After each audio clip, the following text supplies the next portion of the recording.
Nós vamos estar louvando o Senhor com o cântico que fala sobre a oração e é o tema que nós vamos estar meditando nesse momento. Preste atenção no louvor e na mensagem que nós vamos meditar agora.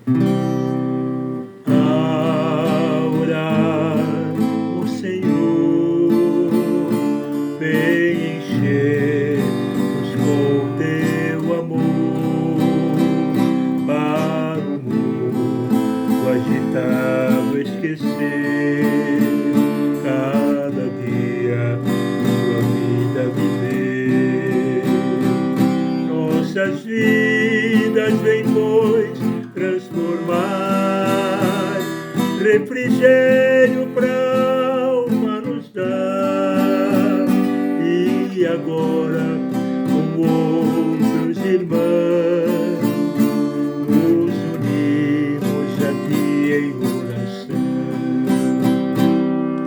A orar no Senhor, vem encher o teu amor para o mundo agitar, esquecer, cada dia sua vida viver. Nossas vidas vem, pois, transformar, refrigério pra alma nos dar.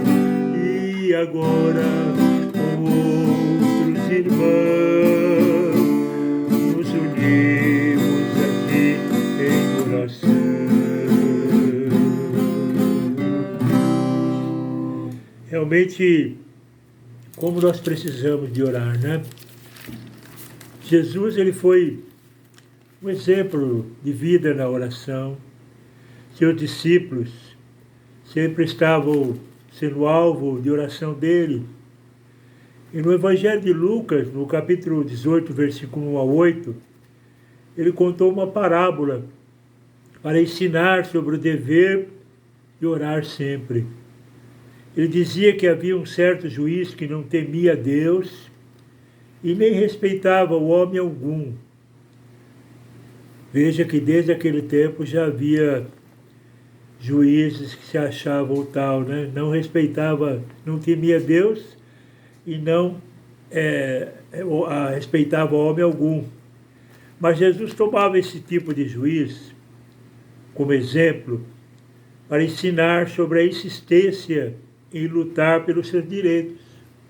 Verdade, uma certa viúva insistia batendo na porta desse juiz para que julgasse e resolvesse a sua causa. Ele resolveu atender essa viúva para ela não importunar mais a ele. E Jesus coloca este exemplo dessa viúva sobre a importância de orar, de clamar a Deus dia e noite. Seu juiz que não teme a Deus atendeu, depois de muita insistência da viúva, que ela pediu. Será que Deus não fará justiça aos seus escolhidos que clamam a Ele dia e noite?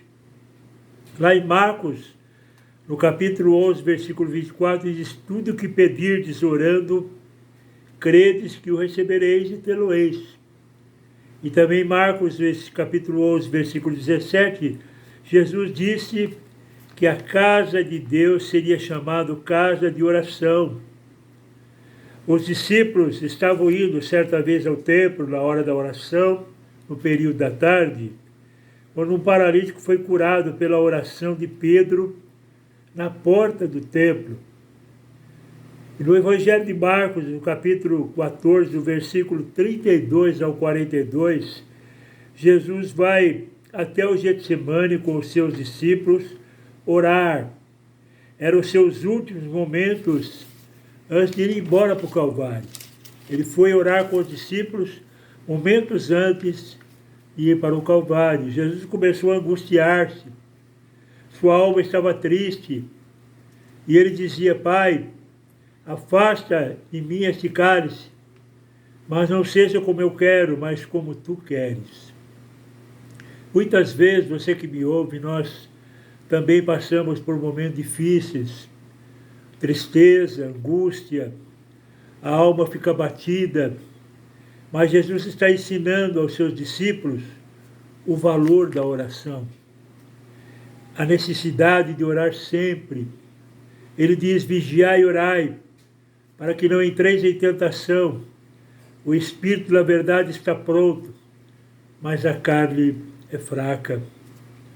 Tiago 5,13 diz: está alguém entre vós aflito? Ore.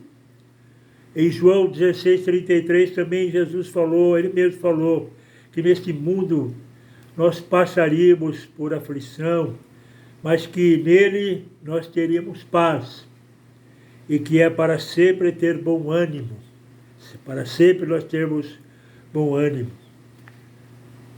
Ele venceu o mundo, certamente nós venceríamos também.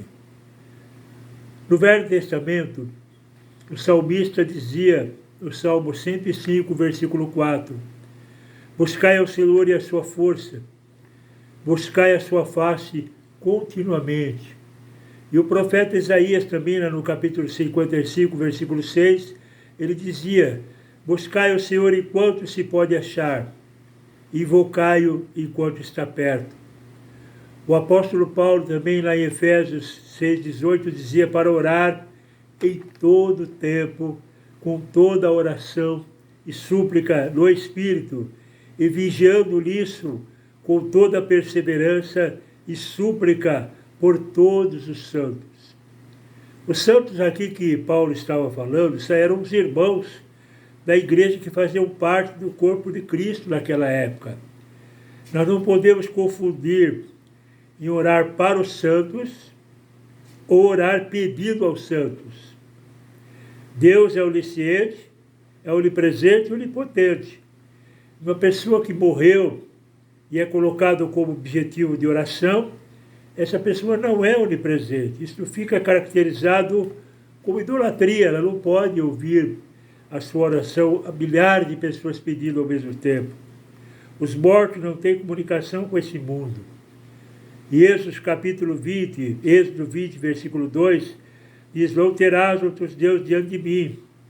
Quando você ora para um ser que não tem sequer condição de ouvir a sua oração, você está fazendo dela um Deus.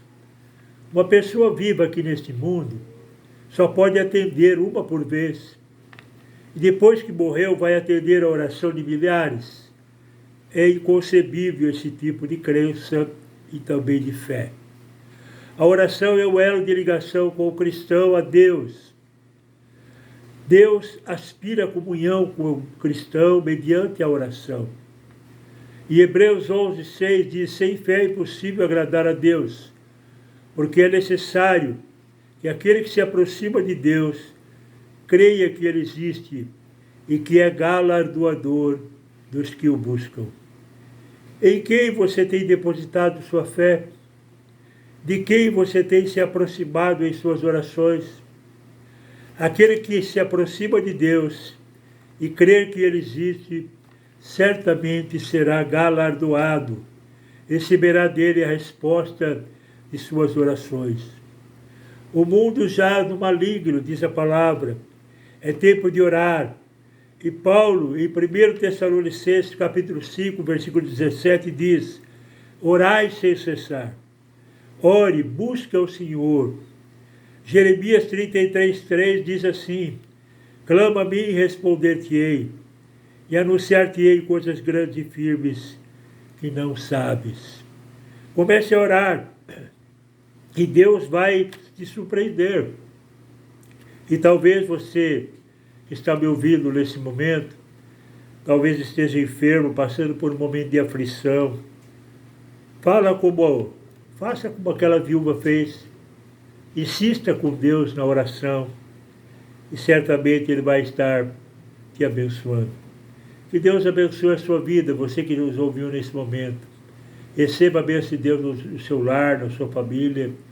Que Deus te dê a vitória e ore, busque ao Senhor. Aprenda a orar. Coloque a oração como hábito em sua vida. Você vai te abençoar e você vai ser o vitorioso. Você que ouviu essa mensagem, curta, compartilhe, se inscreva no nosso canal, para que outras pessoas também sejam abençoados através da meditação da palavra. Em nome de Jesus. Amém.